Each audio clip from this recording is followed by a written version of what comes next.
Shall we begin?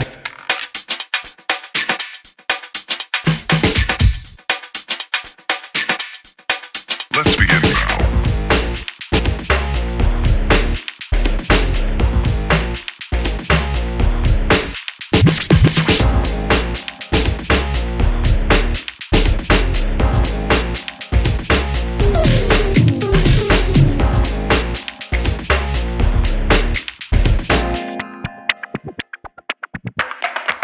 Let's begin now.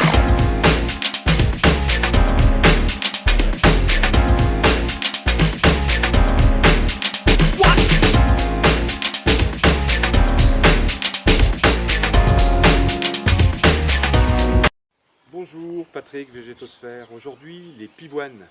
Pivoines herbacées, pivoines arbustives. Pivoines arbustives en fleurs, ici. Pivoines herbacées, ici. Quelle est la différence entre ces deux pivoines? Les pivoines herbacées, ce sont les pivoines en feuilles, en tiges, tout au long du printemps et de l'été, et qui disparaissent en presque totalité pendant l'hiver. Les pivoines arbustives, eh bien, c'est comme un rosier. Les feuilles vont tomber, certes, mais les branches, les tiges vont rester. Une pivoine herbacée, c'est 80 à 1,20 m. Une pivoine arbustive, ça peut être 1 m, 1,20 m, 1,50 m, parfois 2 mètres. Ce sont des plantes qui vont vivre très longtemps. Elles sont originaires de Chine, pour la plupart d'entre elles. Ce sont des plantes dont les fleurs nous interpellent tous et toutes, le parfum en particulier, mais aussi les couleurs, le fait qu'elles soient simples, doubles.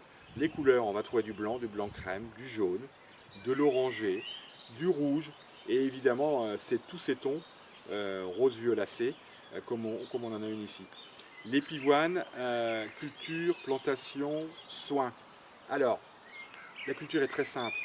La plantation demande juste une approche un peu particulière. Sachez quand même que quand vous allez acheter votre pivoine, la plantation des pivoines nécessite un travail un peu particulier. Et là, on va faire appel aux hommes parce que c'est un travail un peu plus fastidieux. La plantation, on va faire un trou de 60-70 cm de profondeur. Ce n'est pas pour mettre la pivoine au fond, c'est tout simplement pour décompacter le sol, le rendre meuble, un peu plus léger. Et en fait, les racines vont pouvoir s'installer beaucoup mieux et beaucoup plus en profondeur. Une pivoine, c'est une plante dont les racines peuvent descendre à 1 mètre, voire plus. Et surtout, ce sont des plantes qui peuvent vivre, allez, une centaine d'années pour une arbustive. La pivoine de mamie, de grand-mamie, c'est quelque chose qui est encore fréquent dans bien des maisons et bien des maisons à la campagne. Ça vit très longtemps. Donc pour la garder très longtemps, eh bien, on va se donner les moyens. Un grand trou et aussi, de la corne broyée. C'est très important, la corne broyée. On va éviter les engrais de synthèse. On va plutôt apporter des engrais naturels. Et la corne broyée est vraiment l'élément qui va permettre à l'installation, à l'enracinement et une plante qui va être donc très chouette. Au tout début, on vous a dit 2 types de pivoines et pourtant, quand vous flânez dans les rayons, que vous allez dans les foires aux plantes, vous allez vous rendre compte qu'il y en a une 3e qui est d'ailleurs vendue à des prix astronomiques. On l'appelle les hybrides Ito. C'est en fait un croisement entre les herbacées et les arbustives. Et là, les obtenteurs, les créateurs de pivoines se sont fait plaisir. On a des plantes extraordinaires. Et c'est vrai qu'il vous en coûte au bas mot 50 € la plante. Et parfois, on va monter à 200, 300, 400 €.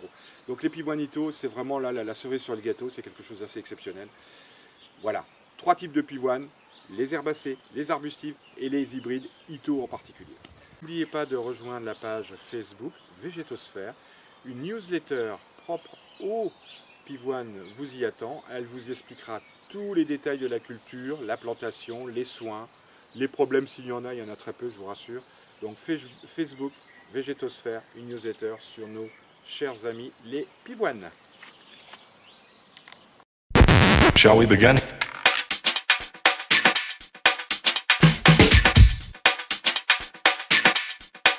Let's begin.